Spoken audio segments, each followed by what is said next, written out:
में इनकी स्थिति। और यहाँ पर अगर फंडामेंटल की बात करें तो इनका मार्केट कैप प्रेजेंट टाइम में जो है 15,84,776 करोड़ का है। मार्केट कैप बहुत बड़ा है। आप प्रकाश डालते हैं फंडामेंटल की तरफ बहुत बारीकी से और इनका पीई रेशियो समझते हैं। पीई रेशियो क्या होता है?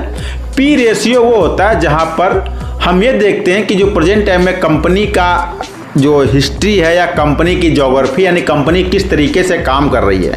पीई रेशियो 20 से कम होना चाहिए और यह एक ऐसी सिस्टम होता है यहाँ पर पी रेशियो और इंडस्ट्री पी रेशियो को कंपाउंड करके चलना पड़ता है। यानी इंडस्ट्री पी रेशियो इनका 19.86 है और इनका पी रेशियो प्रेजेंट टाइम में 22.90 है।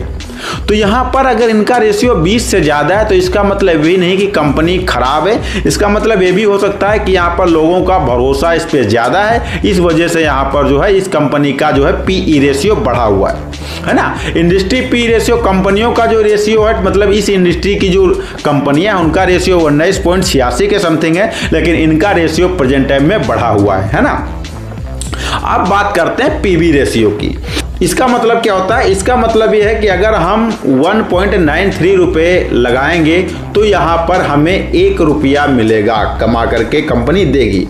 ये होता है पीबी रेशियो, है ना। यानी कि अगर आपका 2 रुपये लगभग लगाओगे तो यहाँ पर 1 रुपया आपको कंपनी दे देगी कमा करके, है ना। ये सिस्टम होता है पीई रेशियो का। इंडस्ट्री पी रेशियो इनका जो अगर बात करें तो इंडस्ट्री पी रेशियो जो प्रेजेंट टाइम में है वो है इनका 19.86, है ना। ये भी लगभग सही है, इंडस्ट्री का है ये तो सही होता ही है। और पीबी रेशियो ये जितना ही ज़्यादा हो और इसका जितना ही कम हो उतना ही अच्छा रहता है ना। पी रेशियो उतना ही ज़्यादा आपको प्रॉफिट मिलता है। डेप्ट टू इक्विटी की बात कर ले, डेप्ट टू इक्विटी ये क्या होता है? ये होता है कर्ज कंपनी का, यानी कंपनी के ऊपर प्रेजेंट टाइम में कितना कर्ज है। तो कंपनी का जो कर्ज होता है 1% से कम ही होना चाहिए, तो इनका जो कर्ज है वो 0.44% है। तो ये मेरे हिसाब से सही है और आप अपने हिसाब से देख लीजिएगा क्योंकि ये रिस्क के अधीन है। तो आप पूरी जानकारी लेकर के फंडामेंटल रिसर्च करके अपने खुद से, मैं सिर्फ आपका सहयोग कर रहा हूँ, बाकी आप अपने हिसाब से काम करें, ठीक है। अब यहां पर बात करते हैं आरओई की। आरओई क्या होता है?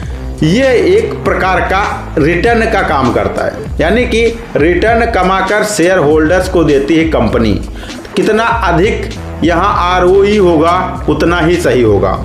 यहां पर आरओई है 8